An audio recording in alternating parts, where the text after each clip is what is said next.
ગુજરાત પ્રદેશ કોંગ્રેસ સમિતિના media convener અને પ્રવક્તા મનીષ દોશીએ ભારતીય ચૂંટણી પંચની સામે ગુજરાત વિધાનસભાના અધ્યક્ષ શંકરભાઈ ચૌધરી સામે આચાર સંહિતા ભંગની ફરિયાદ કરી છે।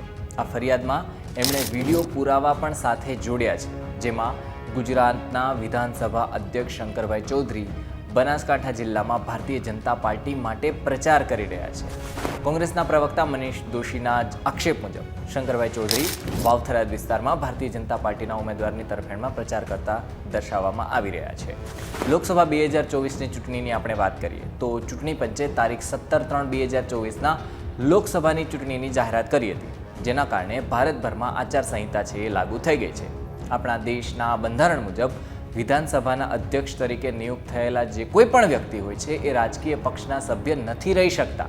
શંકરભાઈ ચૌધરીને વિધાનસભાના અધ્યક્ષ બનાવવામાં જ્યારે આવ્યા હતા ત્યારે તેમણે પણ ભારતીય જનતા પાર્ટીમાંથી રાજીનામું આપ્યું હતું। આથી બંધારણ મુજબ વિધાનસભાના અધ્યક્ષ રાજકીય પ્રવૃત્તિમાં સંપૂર્ણપણે અલિપ્ત થઈ જાય છે, અને એમ છતાં ચૌધરીને રાજકીય પ્રચાર કરતા જોવા મળ્યા હોવાનો આરોપ ગુજરાત પ્રદેશ કોંગ્રેસ સમિતિના મીડિયા કન્વીનર મનીષભાઈ દોશીએ લગાવ્યો છે।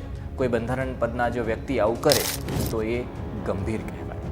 આ મામલે હવે ચૂંટણી પંચ દ્વારા તપાસ કરવામાં આવશે કે કેમ, એ તો જોવાનું રહેશે, અને જો આક્ષેપો સાચા સાબિત થશે તો પછી વિધાનસભા અધ્યક્ષ શંકરભાઈ ચૌધરી સામે ચૂંટણી પંચ કાયદાકીય પગલાં લેશે।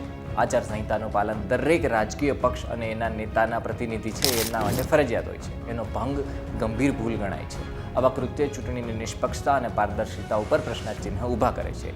ચૂંટણી પંચ દ્વારા આ મામલે કડક પગલાં લેવાઈ શકે છે।